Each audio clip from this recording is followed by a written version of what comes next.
spent, three of our happiest years in New Hampshire, a slightly different part of New Hampshire, in Hanover area.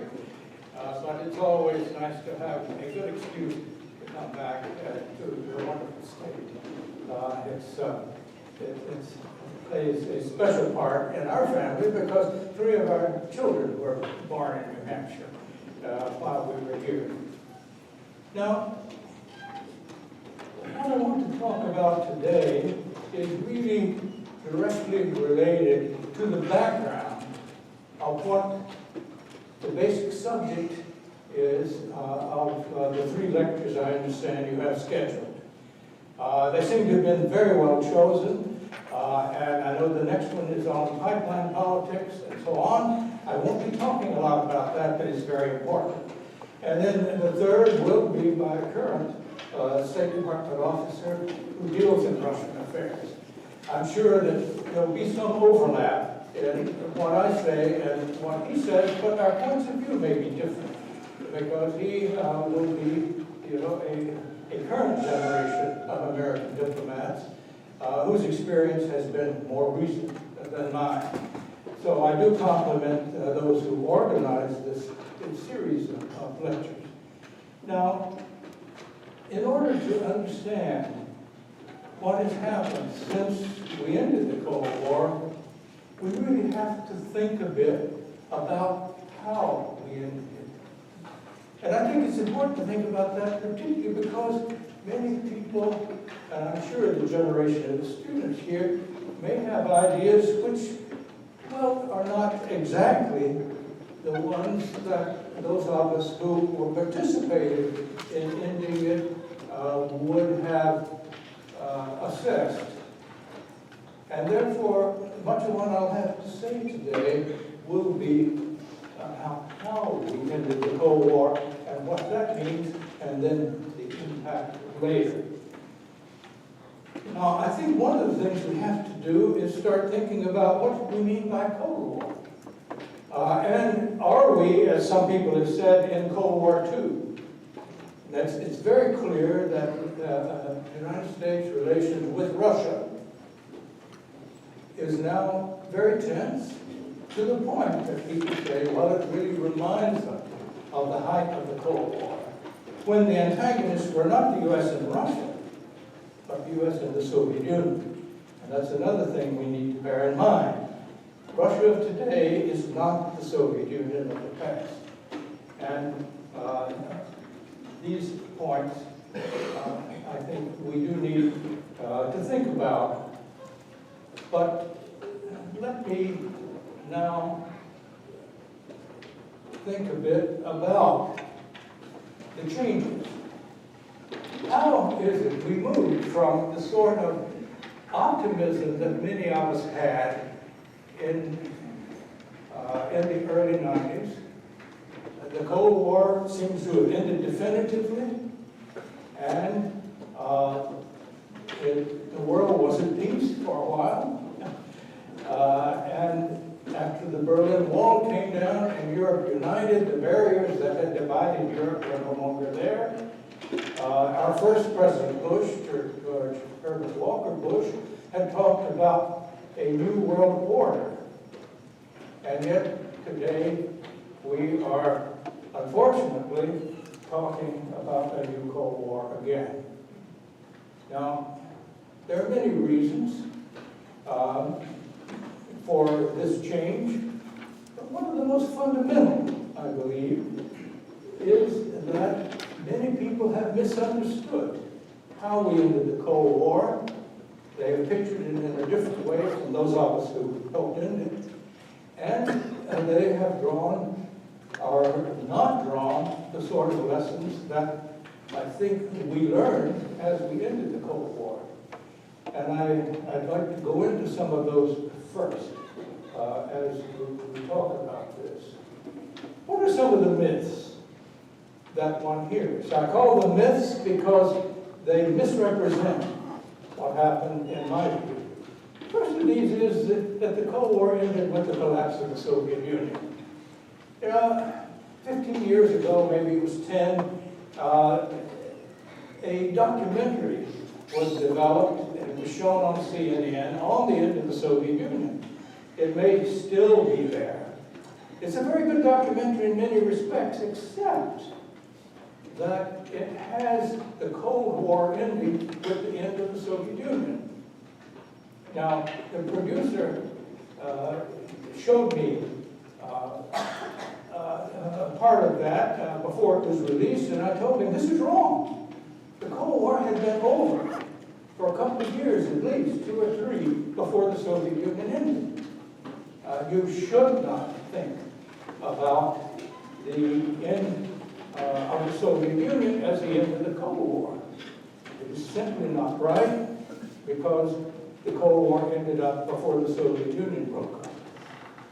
And then, when you think of the Cold War ending with the Soviet Union breaking up, then people will say, well, why did it break up? Well, because the United States and NATO brought military and economic pressure and thereby defeated communism.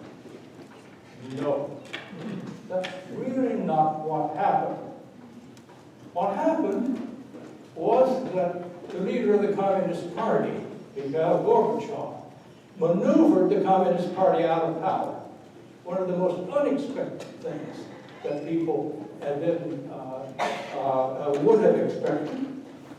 And I'll have a few words to say about this later. The thing is, he could not have done so if the arms race had continued, if the Cold War had continued. So the fact that the Cold War was ending in the late 1980s allowed Gorbachev to begin to remove the Communist Party from control of the Soviet Union. In effect, it was not U.S. military and economic pressure that defeated communism. Communism was defeated internally when that military pressure was taken off. Then the myth 3. There was a talk that the Cold War was, in effect, World War III. In fact, some commentators said the Cold War was World War III, and the war against terrorism is World War IV.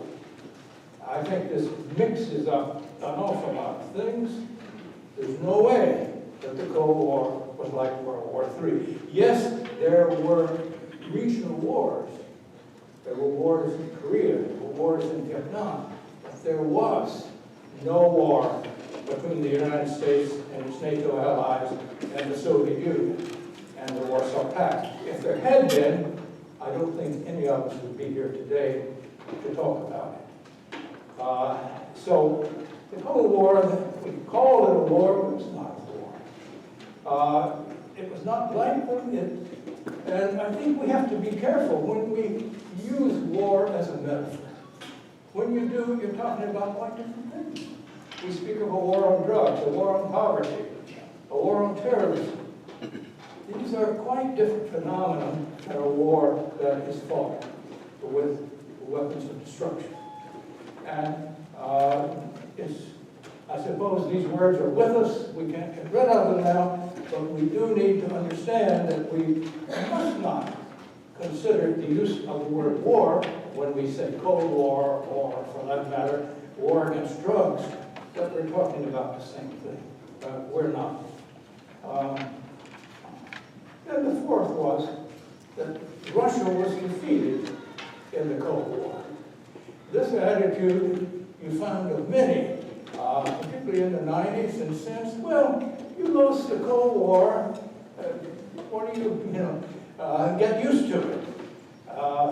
This is simply not true. In the first place, the Russian Federation was only part of the Soviet Union. It was not the sovereign entity. And therefore, if anybody was defeated, it was the Soviet Union and not Russia. Practically speaking, the elected leaders of the Russian Socialist Federated Soviet Republic helped us end the Cold War by supporting most of the things that brought it to an end. So even while there was still a Soviet Union, the leaders of Russia were helping us end it. And so it is absolutely ridiculous to think of Russia as a defeated party. Now, why does it matter? This is all in the past. Historians will argue about, well, who caused what and to what degree, and you'll never get 100% agreement. You know, at one point in the 1960s, someone asked the Chinese leader, Zhou Enlai, what do you think about the French Revolution? He said, it's too early to judge. No, it has only been 2 centuries. I mean, these things, it takes time. So there'll never be a total agreement on all the various points, but it does matter how you think about it. Because if you think the Cold War ended with the collapse of the Soviet Union, then that gives you the idea that somehow external military and political pressure can bring a regime down. From the outside, actually, in practice, external pressure usually strengthens a dictator inside.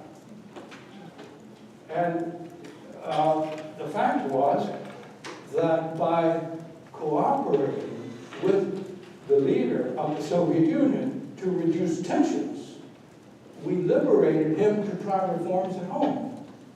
So the idea that the Soviet Union was brought down by military and external pressure from abroad gets exactly backwards. And of course, it tends to lead you to other things.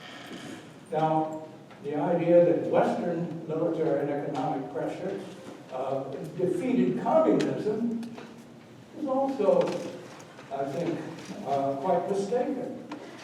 As I've said, the Communist Party really lost control of the Soviet Union because of reforms that Gorbachev introduced, which step by step took the party and the organs of repression out of complete control of the country.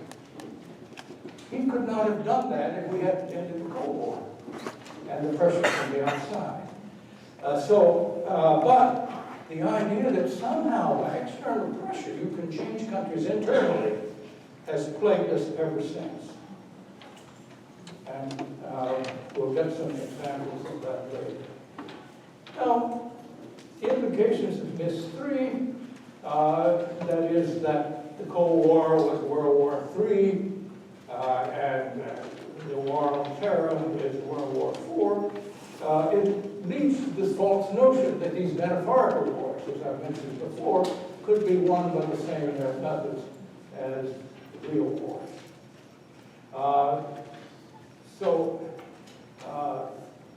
And another implication is that if Russia was defeated in the Cold War, it nourishes the idea that Russia as a defeated nation is not worthy of being part of the West.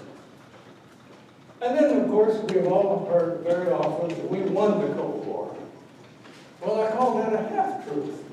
Yes, the Cold War ended much to the advantage of the United States and its Western allies. It also ended to the advantage of the Soviet Union. We all won the Cold War.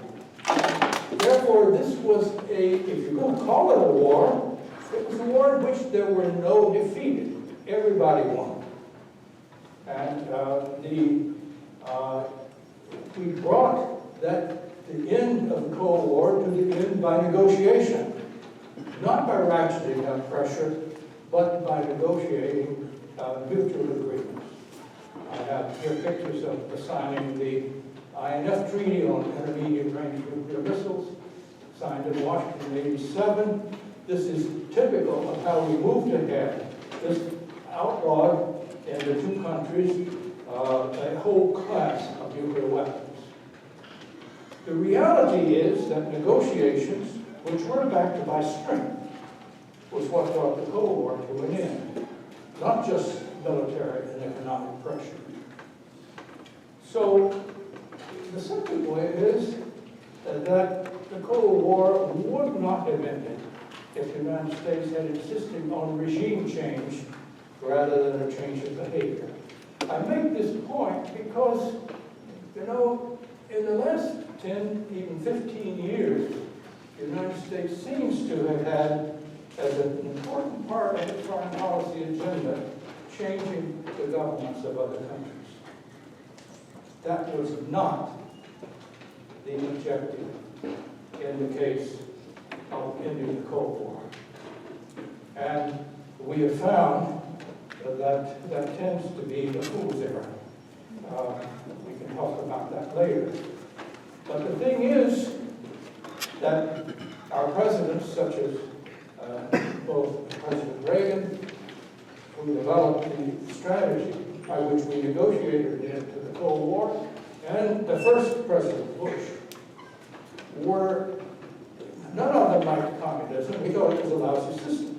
But what we objected to with the Soviet Union was not communism in the Soviet Union, it was their attempt to impose it on others.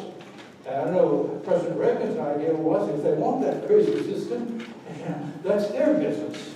But what we object to is imposing it on others. When that ended, as I've said, we helped end that. Then Gorbachev realized that the system was not one that suited the country at the end of the 20th century and coming toward the 21st. That to be competitive, they had to change the system. And that's why he undermined the control of the Communist Party and started democratization internally. But if we had insisted that you've got to eliminate communism, or you've got to change your government before we were in the Cold War, we would not have been here. And there would probably still be a Soviet Union, and we would probably still be in a very dangerous arms race. Now, I think looking back, I think we need to understand that, in fact, three very important things happened in the end of the 1980s and the beginning of the 1990s. These three were connected in many ways, but they were quite separate, and they had separate causes. And one of our problems in thinking about the Cold War is too many people conflate the three as if it were all just one big event. Just briefly, the Cold War ended, and I would place that in precisely, if I were going to end it ideologically, I would place it in December 1988. But certainly by 89, when the East European countries were able to go democratic and throw off the communist regimes, it was over. When the Berlin Wall fell and Germany united, it was over. Because we had cooperation. We'll talk about this between the Soviet Union and the countries in the West to help end that. Then the Communist Party lost control of the Soviet Union. That was the second thing. And as I've already mentioned, that would not have happened if we hadn't ended the Cold War. But it lost control not because we were pressuring them to change the regime, but because the leader of the Communist Party understood he needed to. And for the first time in Russia's history, they had a leader who put the interests of the country above the interests of the party, or above his own political interests. But the fact was the Communist Party did lose control of the country. And then the third event was the one that really astounded the world when the Soviet Union shattered into 50 independent states in December 1991. Very few people outside governments expected that. Those of us in the American Embassy in Moscow, when the country was opening up and we had contacts, we could see the possibility developing. And as ambassador in the Soviet Union, I sent my first message to Moscow saying, we need a contingency plan for the breakup of the Soviet Union, because it could have happened. And I sent that message in July 1990, 18 months before it happened. Now why? Because I saw that the political leaders being elected in Russia were talking about breaking up the Soviet Union. Now, if Russia did not want to preserve the Soviet Union, there was no way it was going to be preserved. Now, as I pointed out, we negotiated it in to the Cold War, and to use that cliche, takes two to tango, and the tango in this case was, on the one hand, by Reagan and First President Bush and Gorbachev on the other. We literally were operating off the same agenda that we had suggested as early as 1984. It's in my book on Reagan and Gorbachev, I talk about that. And then the second, as I mentioned, that the Communist Party lost control of the Soviet Union. And then the third was the Soviet Union shattering into 15 independent states. One of the things I want to point out about that is we did not want that to happen, we American in the government. Many Russians today, and even Americans, feel, oh, we brought the Soviet Union down. Absolutely wrong. August 1st, 1991, President Bush, the first President Bush, made a trip to Moscow. And then, after Moscow, he went to Kiev, and he made a very important speech. In that, he recommended to the Ukrainians and to the other republics of the Soviet Union, other than the three Baltic countries, to sign Gorbachev's Union Treaty. He warned against suicidal nationalism. He was then thinking of Georgia, which already had started fighting among the peoples in what was then the Georgian Socialist Republic. And then he said, freedom and independence are not synonymous. You must choose freedom. Because at that point, the main reforms were coming out of Moscow and were being pushed by Gorbachev. Well, of course, our advice wasn't followed. And I'll need to go quickly through what went behind this, but because I want to get to some other things. But my point is that we did set a framework for negotiation to bring the Cold War down.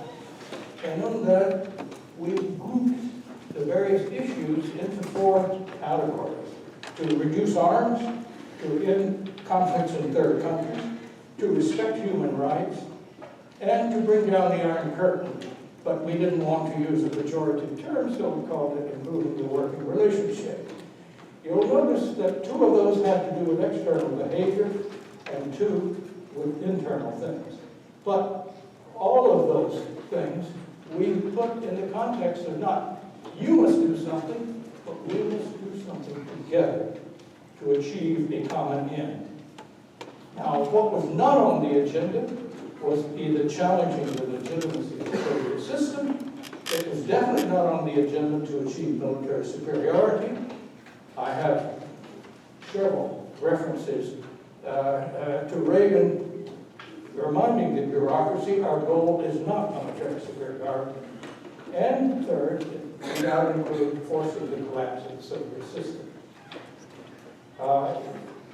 Fortunately, we got that ending the Cold War because Gorbachev responded to our proposals.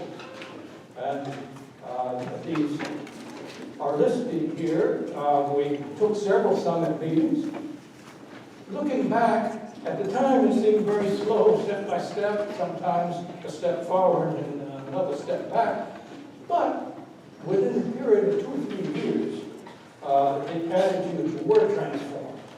And we can see what happened to Europe over a 20-year period in terms of the alliance system. Then, of course, when the Communist Party lost control of the Soviet Union, this became most evident when the attempted coup against Gorbachev was opposed by lots of people in Russia, including the elected Russian president, Boris Yeltsin. But that process was a slow one, in a sense, but in a historical sense, it's very fast. I've listed some of the things that happened internally there. They began talking about reform in non-Marxian terms, in non-communist terms, as early as 1988. and then you had actual elections. Most elections in the Soviet period were not really elections. There was only one candidate, and you could either say yes or no, but if you said no and they found out, that could be very uncomfortable, it was mild. So, you know, you had one candidate, and the candidate got 99.44% of the vote. Suddenly, by '89, for the first time, they had contested elections. And one of the amazing things was, not only that they had contested elections, but they seemed to have counted the ballots fairly, because a lot of communists lost.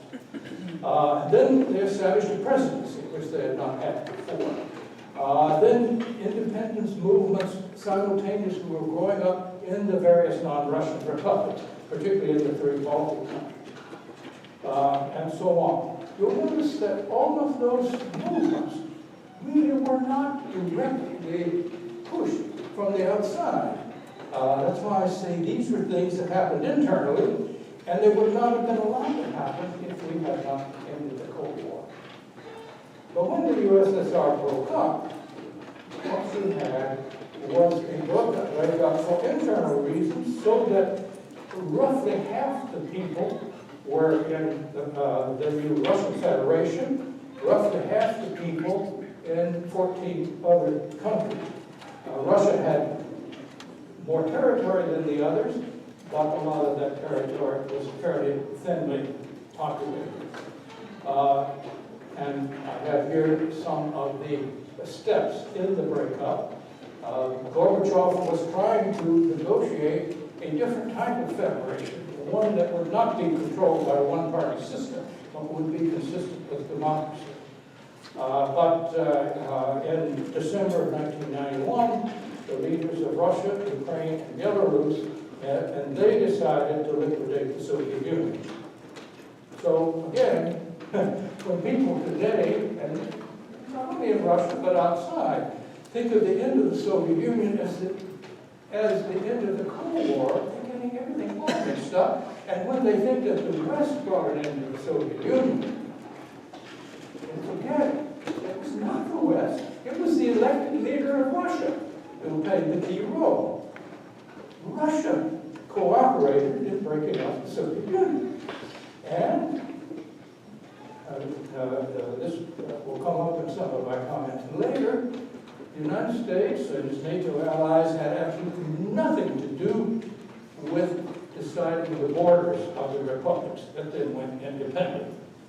They just accepted the ones that had been developed during the communist period, most of which without any consultation with the people involved. And that's something we need to bear in mind today when we think about the Ukraine situation. Now, another issue we've had is that, well, the Soviet Union broke up, and then suddenly people said, oh, there were two superpowers before, and now there's only one. That's the United States. What does it mean to be a superpower? What does it mean to you? I'll tell you what it means. It means you can destroy the world. You've got enough nuclear weapons that you can not only wipe out any enemy, but you can pretty well ensure that civilization is impossible on Earth. What else? Nuclear weapons cannot be used rationally. The only legitimate reason for any country to have them is to keep them from being used against them. So, the idea that somehow you're a superpower, therefore, and that you use that power to bring down the other superpower, that mistaken idea, combined with the idea, well, gee, we can do that to anyone. If we don't like the regime, or if they are doing terrible things to their own people, all we have to do is use our military and economic power, and we can cause that country to change. That was a very, very bad idea, and that's why one of my books got entitled Superpower Illusion. But it was an illusion, and an illusion not only held by Americans, but it certainly was held by many others. Now, We go to the Clinton administration, Soviet Union is over. No more business, no Cold War. We see that American foreign policy had a number of achievements, but there was no overall strategy. What would have been an overall strategy for, you might say, the post-Cold War world? It would have had to have one very basic element, and that is to build international institutions in which the United States could cooperate, could help design, but to deal with the sort of problems that were apt to come up. Because these problems, being local, being involved, were not amenable to the United States as a superpower simply imposing itself upon it. But, well, instead, somehow, we drifted, thinking, well, this is the American century. Look what we've done now. We've won the Cold War. Russia is defeated. Doesn't really matter anymore. Oh, we don't wish them well. We don't wish them ill, but they don't matter. So arms reduction stalled during the 90s. Our imports of oil grew unchecked.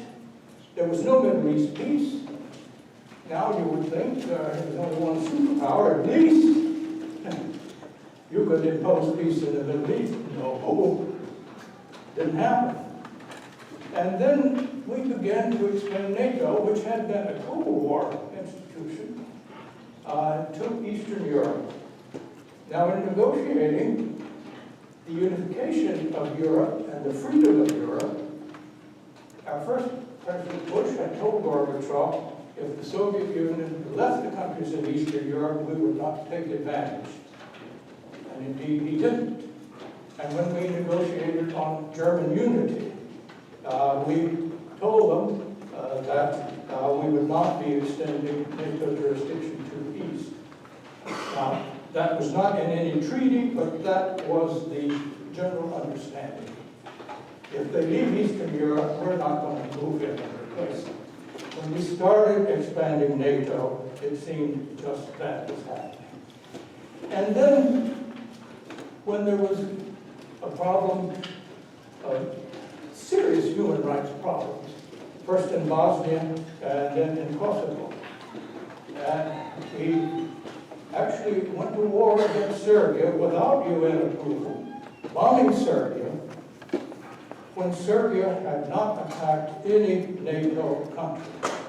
And I think for many Russians, this suddenly was something that they felt meant that, in effect, they might be the next to be bombed if we found human rights violations there. I don't think there was never any intention of that, but that was the way that was written. And then, basically, our defense posture didn't change at the end of the Cold War. We still were maintaining armed forces as if the main enemy was another superpower. When increasingly the problems were local, the conflicts were local, and in most cases we didn't really have an interest in that particular conflict other than a humanitarian one.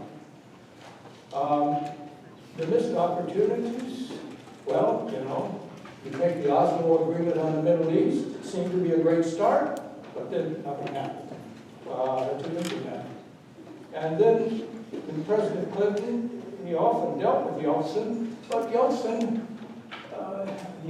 was very weak then, and in effect, most Russians thought we took advantage.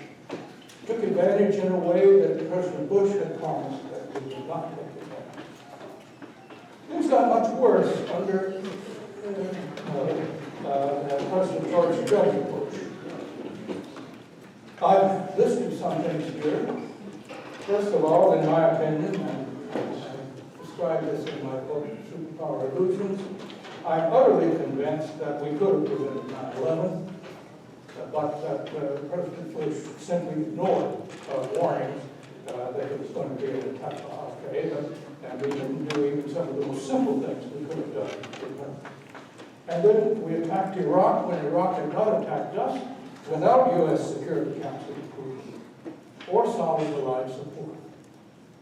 Now, again, just as I had argued, and many others, against the way we expanded NATO, it also seemed to us we had no real reason to attack Iraq.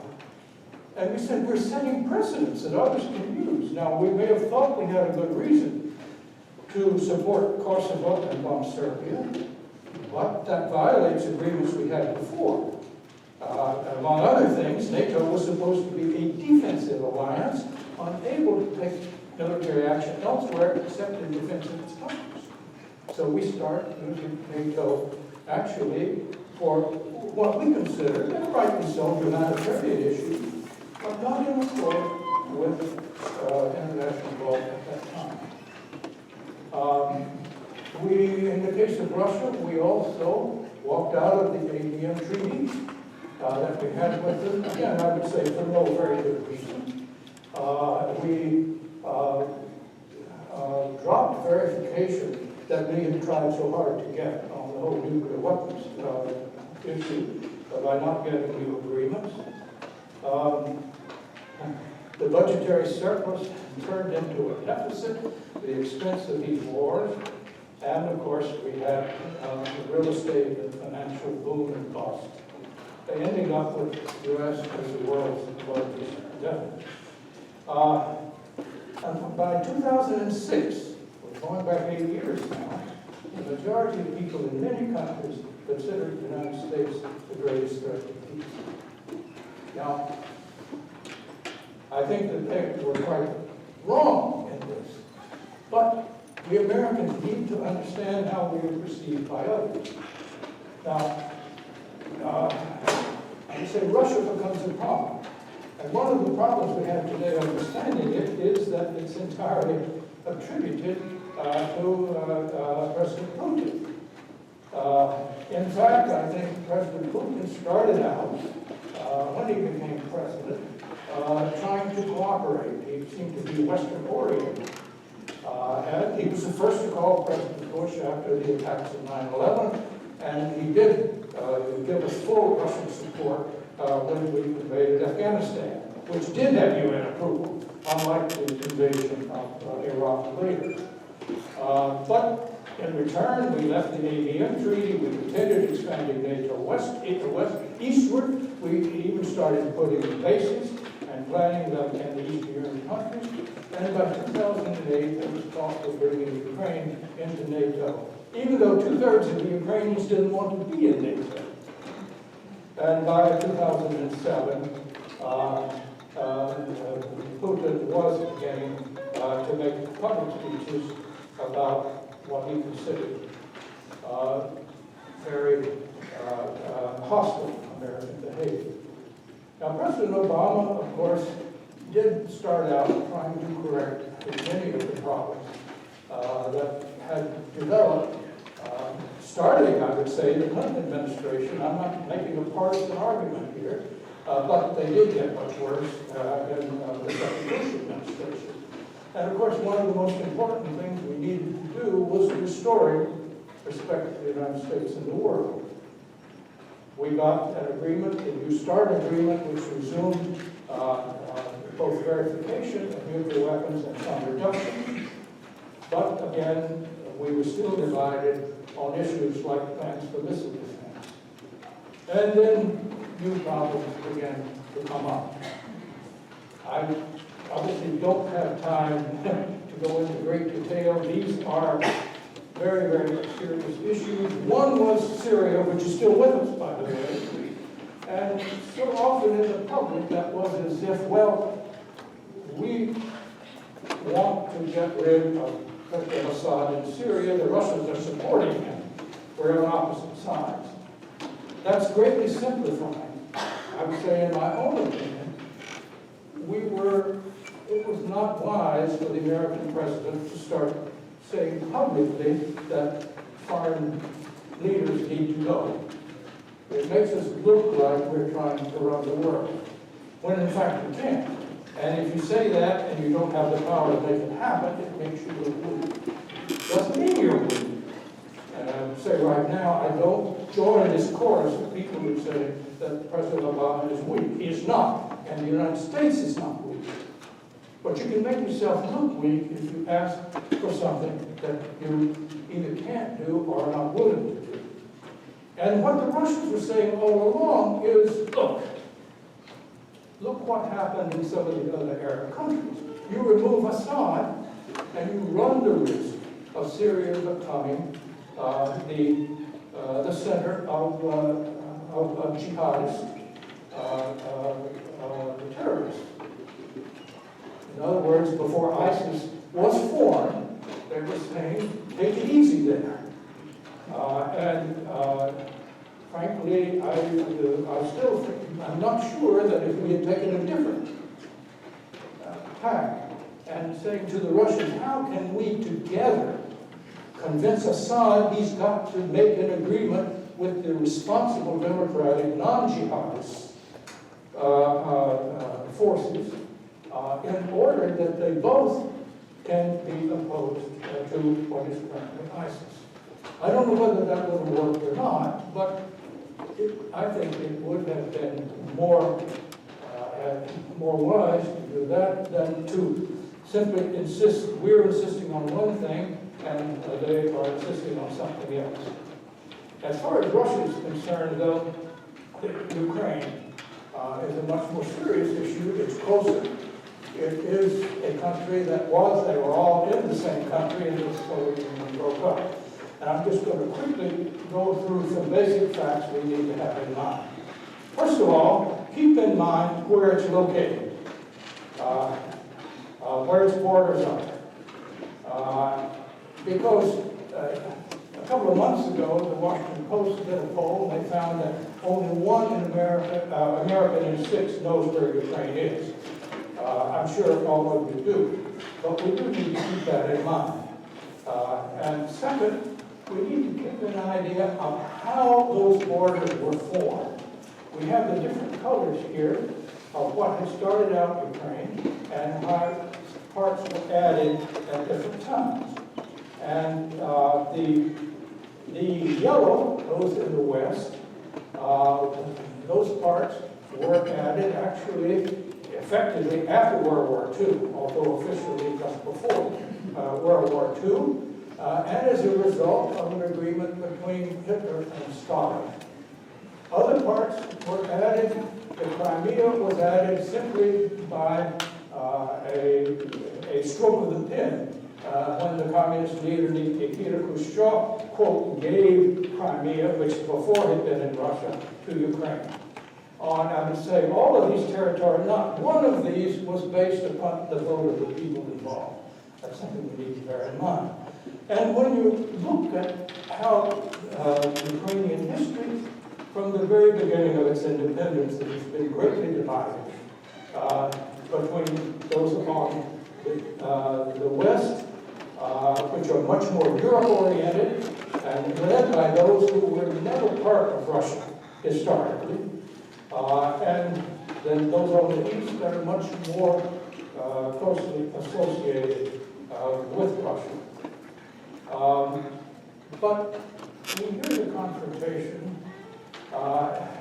talked about as Cold War II. I think that's wrong. Because the Cold War was a confrontation worldwide. And it was a confrontation based upon a very different ideology, the communist ideology, which theoretically was supposed to represent the future of the world. The rebellion of the so-called proletariat that would wipe out the bourgeoisie and would create a communist society worldwide. It was international and messianic by its very nature. That ideology is totally absent now. Nor is this issue a worldwide issue. It's not that it doesn't have implications elsewhere, but it is very limited. It is also limited in the sense that it brings up extraordinary emotions on all sides. Just as in the Middle East, the fighting and tension between the Shias supported by Iran and the Sunni supported by Saudi Arabia and several of the others is the basic causative factor of the problems there. Here we have many of the issues regarding Ukraine that go back to much earlier Russian history, much earlier Ukrainian history, much earlier Polish history. So in both cases, these are very deep issues of the people involved. And it does mean that outsiders can have only limited influence. And if we're not careful, outsiders, particularly those that are pretty far away geographically, are seen as interference. When the Cold War ended and the Soviet Union broke up, our avowed goal was a Europe whole and free. Or in Gorbachev's words, Europe as a common European home. It does seem to me that that still is the way to go. And I think that's one thing, if we have a strategy, we need to keep it in mind. What is our goal? And I think we do need to ask, in every case, is the sort of decisions we're making, are they consistent with that goal, or are we sometimes getting distracted by important issues, to be sure, but issues that somehow will bring harm? And when it comes to relations with Russia, it seems to me that if you look out at the world, all of the problems that we see come on the time, including those problems in the Middle East, where the enemies of Russia are the same as the enemies of us, our enemies, the jihadists. They represent terrorist threat to both our countries. But also, such broad issues as environmental degradation, crime, drugs, diseases. Think of the horror. If we can't get the Ebola confined and conquer it, if it gets out to other continents and territories. These are the big problems that the generation of your students are going to be dealing with. And I'll tell you, Russia is either going to be part of the solution or it's going to be part of the problem. And I think we need to, and it's not a matter of saying, well, they're not as powerful as we are, or they don't have as many people, or their economy has more problems than ours. All those things may be true, but if you deal with another country, you have to understand that power and capability is not something that can be measured on in one dimension or even two. Power in one's neighborhood may be much greater for a weaker person than a stronger person who is some place away. Interest. Ukraine is Russia's backyard, and some would say fairly part of Russia. It's a long way from the United States. And for us to consider that we have the same stake in what happens there that the Russians do or the Ukrainians do, just misunderstands things. So I do think that in looking at our policy, we do need to understand this basic issue and consider whether all of our policies are consistent with it. Now, many of the policies that we've followed, and I've not had a chance to talk about all of them by any means, are driven by domestic politics. And that is as true for Russia as it is for the United States. Much of the rhetoric we have heard and the posture over, say, Russia's behavior in Ukraine has been to keep our presidents from looking bad to their own people. And I think we Americans do need to understand how much of our foreign policy is driven by domestic politics. I think it was Tip O'Neill, the Speaker of the House from Massachusetts, who who's quoted often as saying all politics is war. And that's also true of foreign policy in the sense that the policy is often made with an eye to the next election, with an eye to who can be elected. And I would just end with my question, and it's a question for the generation of their students. Will domestic politics continue to trump the nation's interest? Or can we gradually work our way back to a bipartisan foreign policy that is realistic in the world and not consider our government weak because it cannot run the world? If you put that up as your assumption, that you have to be the policeman of the world, you have to ensure everybody's human rights, and you can do it by using your military, you're setting any president up for failure. And we, the public, have to stop doing that.